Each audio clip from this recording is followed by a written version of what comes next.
Sejam muito bem-vindos ao segundo dia do Febraban Tech, que está na 33ª edição. E esta é a maior da história. No painel de abertura, o presidente da Febraban, Isaac Sidney, recebeu os CEOs dos principais bancos do país, que falaram sobre bioeconomia e destacaram as oportunidades da sociedade digital.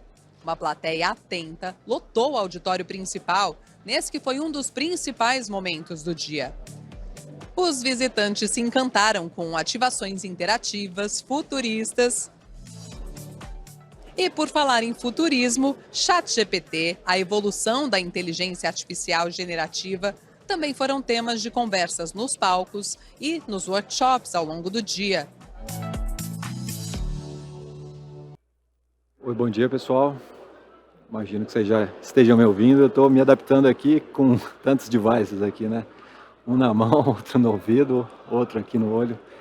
E para a gente ter um pouco dessa experiência, falar um pouco sobre o Web3, já nesse conceito tão imersivo, tão interativo, aqui dentro desse metaverso que a gente está agora.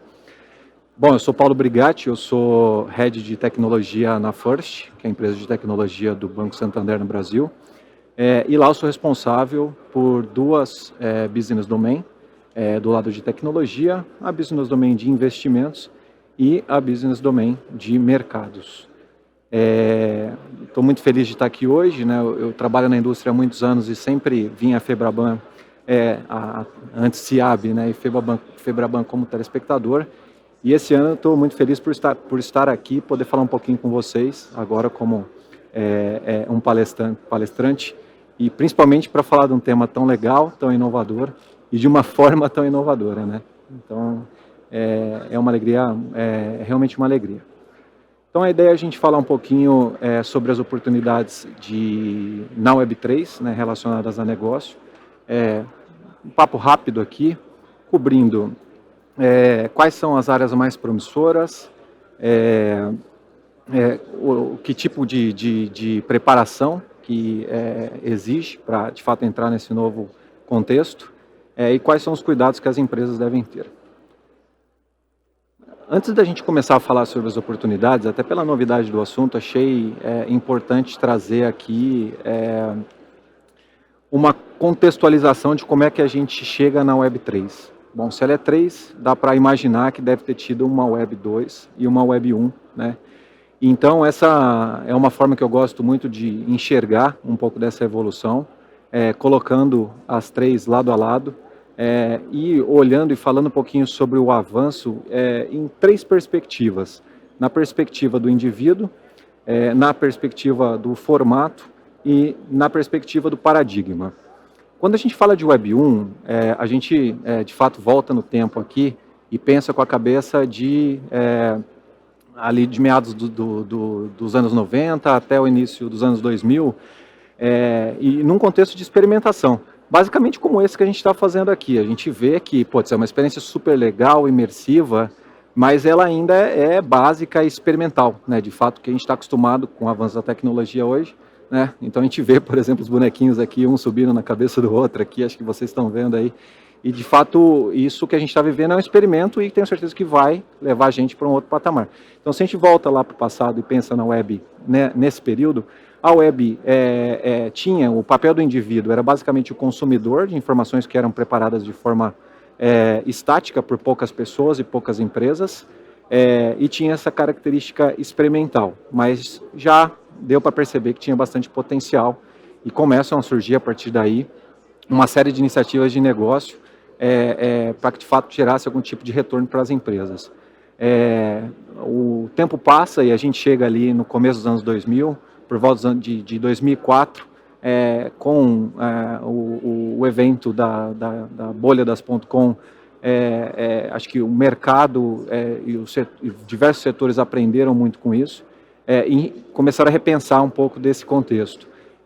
E aí começa a nascer um novo paradigma, um novo momento, que é o da Web 2.0, né, onde surgem as grandes Big Techs que estão aqui até hoje, consolidadas até hoje, e criam-se novos modelos de negócio baseados, basicamente, em informação que é produzida pelo próprio usuário, né? Então, o usuário passa de consumidor para produtor da informação principalmente dentro de um contexto de mídias sociais, onde a partir da interação com a própria rede, a partir da produção de conteúdo, seja de opinião, interação de conteúdo que era produzido por outras pessoas, isso começa de fato gerar um contexto novo para essas empresas que, olhando para uma forma de monetizar essa informação, ela começa a entender que o consumidor ali, ele produzia, mas eventualmente ele poderia se tornar o produto daquilo, né? E ela trazia benefícios para fazer com que o consumidor, que o indivíduo ficasse mais tempo dentro da rede, oferecendo para ele um conteúdo mais personalizado, mais dirigido, e fazendo com que isso ele passasse mais tempo dentro da rede e isso entrasse num ciclo. Né? A partir daí, ela cria um banco de dados, cada Big Tech cria o seu próprio banco de dados aqui, de uma forma centralizada, e começa a explorar formas de rentabilizar em cima disso. Né? Essa é uma era que é conhecida como a era da publicidade dirigida. Mas a tecnologia evolui, né? Então o tempo passa, a tecnologia evolui. A maneira como, e alguns escândalos acontecem, a maneira como é encarada a privacidade dentro desse contexto, e essa relação do benefício que era recebido para ter um conteúdo personalizado versus o que era o indivíduo abrir a mão em termos de privacidade, cria um novo contexto que é onde começa a nascer esse conceito de Web3. E o Web3 é um guarda-chuva composto por uma série de conceitos, muitos que já são mais maduros, batidos, e outros que ainda estão em experimentação. Por exemplo, blockchain, que é a infraestrutura que está por trás disso, os tokens fungíveis, as criptomoedas de fato ganhando relevância como reserva de valor, como meio de pagamento, os tokens não fungíveis e de fato aqui abrindo um espaço enorme para se explorar, mas não somente, né? O próprio metaverso, assim como essa experiência que a gente está vivendo aqui, como uma grande interface que vai permitir, com a junção de todas essas tecnologias e a partir de uma composição, uma nova experiência. Então isso tudo é o que a gente entende como Web3 em um momento onde a informação ela não é mais centralizada, essas tecnologias de fato viabilizam e permitem isso, mas aí ela passa a ser descentralizada, como o próprio blockchain por definição. O senso de propriedade do dado passa da empresa para o dono do dado, de fato o indivíduo passa a ser o dono desse dado, e a partir daí, ao invés de receber um benefício limitado, que é o de receber um conteúdo personalizado, ele pode escolher, baseado nos benefícios que os proponentes de negócio têm nesse contexto, oferecer para o cliente, para ele escolher, então, por exemplo, conectar a sua wallet. Falando um pouquinho das oportunidades, o tempo é curto aqui, então eu procurei trazer alguns conceitos que de fato surgem, a partir desses conceitos devem surgir oportunidades de negócio. O primeiro deles é o de NFT, comentei um pouquinho, então é um recurso que pode ser utilizado de fato para autenticar ativos digitais, mas também tornar ativos físicos, ter uma representação de um ativo físico a partir do meio digital. E a partir dessa autenticação, surgem novos modelos de monetização desses ativos e novos modelos de negócio. Né? Muito se fala em economia tokenizada. No limite, tudo pode ser tokenizado e ter algum modelo de negócio que pode ser explorado por trás disso. Finanças descentralizadas é um assunto bastante polêmico, mas a minha maneira de enxergar isso aqui é que a capacidade que esse conceito tem de gerar novos ecossistemas e que são... Opa, voltou a apresentação aqui. Desculpa, pessoal. Gerar novos ecossistemas e esses ecossistemas cada vez mais eficientes e escalados, se você pensar o uso de smart contracts, ao nível que não tem limites. Né? Então, a procura da eficiência, a eficiência pode ser, assim, de fato, enorme. Novos modelos de governança, aqui acho que vale a pena comentar do conceito de DAOs, são as organizações autônomas descentralizadas. Um modelo basicamente de cooperativa, onde a governança, ela, a partir dessa forma automatizada, a partir de smart contracts, a partir do uso de tokens de segurança, torna a governança, que é um tema tão relevante, a gente fala de ESG há muito tempo, e com certeza essa é uma forma de tratar o tema de governança de uma forma mais inclusiva e automatizada. A realidade virtual e aumentada, assim como essa que a gente está vivendo agora, oferecendo novas formas de conectar clientes com as marcas e com os serviços, e um potencial enorme aqui para ser utilizado em novos canais de venda, de atendimento, de comunicação.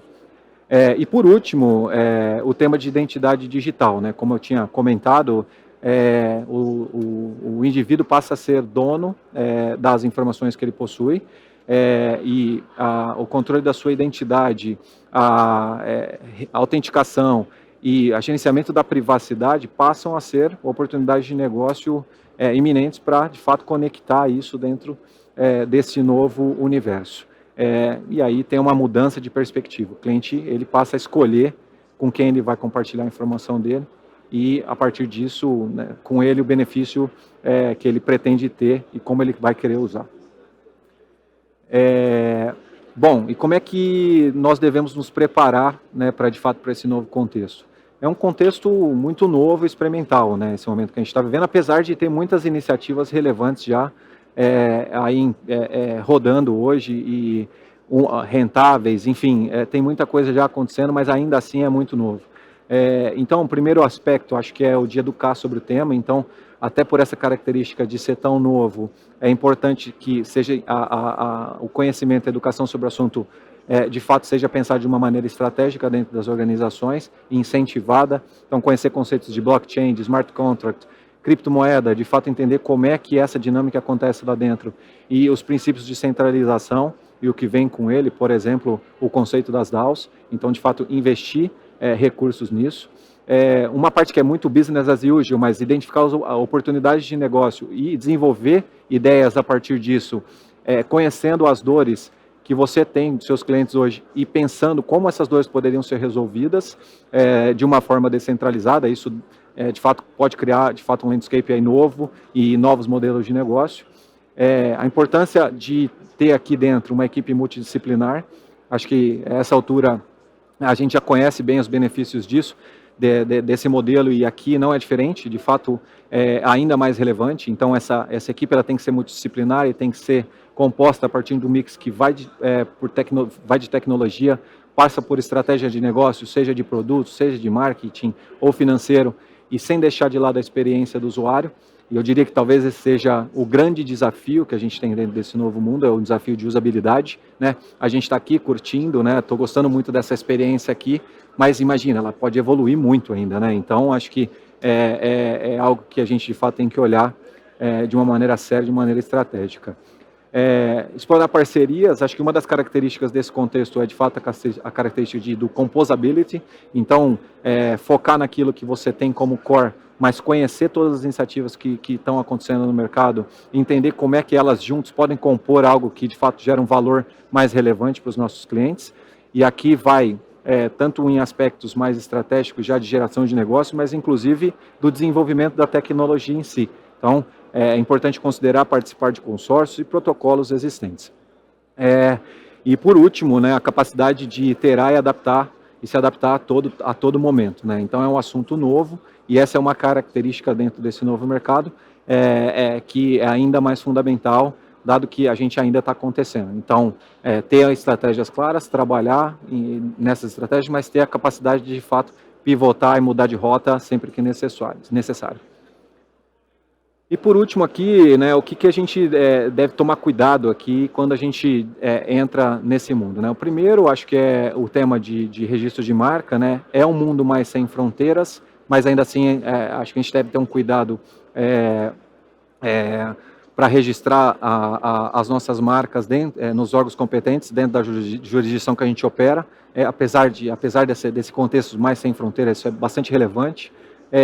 A presença online e o monitoramento dessa presença, então desde um registro do domínio, tanto na web tradicional como nessas redes descentralizadas, como forma já de reservar o seu espaço dentro dessa rede e monitorar o que está acontecendo em mídia social, em outras redes, para fazer uma gestão em cima disso.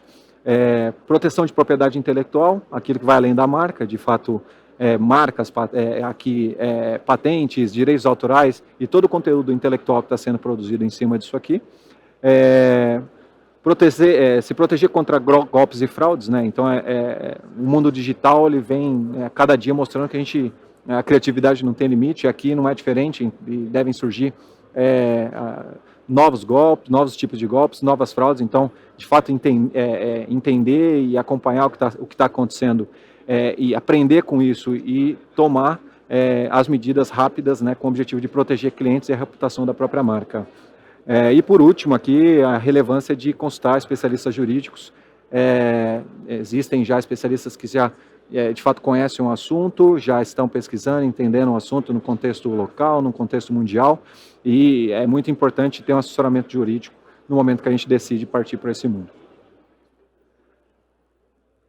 Uma mensagem aqui final é que, de fato, isso aqui a gente vive um momento de work in progress, né? Então, é algo que é novo, é recente, mas que ainda está começando. Então, acho que essa mentalidade de encarar dessa forma, ela é muito importante. Isso vai fazer com que a gente procure aprender, entender, se desafiar e, de fato, explorar as oportunidades que surgem nesse novo caminho.